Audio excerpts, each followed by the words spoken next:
I wish I had a nickel for every time I heard someone say, "How do I know what God's will is for my life?"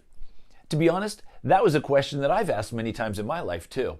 I think that somewhere in the back of our minds, we believe that if we don't get that question answered correctly, we will be miserable for our entire life. But could it be a little simpler than that? God has created each one of us with dreams and talents and desires.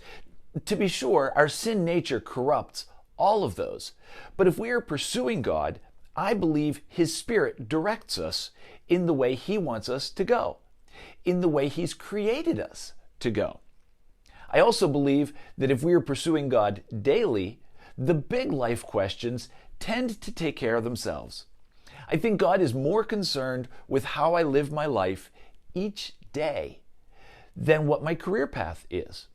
If I choose each day to please God and do His will, I believe I will get to the end of my life here on earth with fewer regrets than if my only focus is on the couple of major life decisions that so many of us labor over.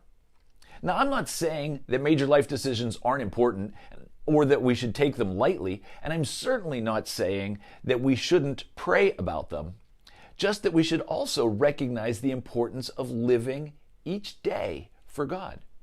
When Jesus modeled prayer for us and said those words, "Your kingdom come, your will be done," I believe He had the mindset of living each moment in partnership and cooperation with the Father. Maybe that's why, at least in part, just a few verses later, Jesus said, "Do not worry about tomorrow," which will lead us into the next portion of the Lord's Prayer. But that's a topic for next week. For today, let's simply focus on living out God's desire for us and doing His will here and now.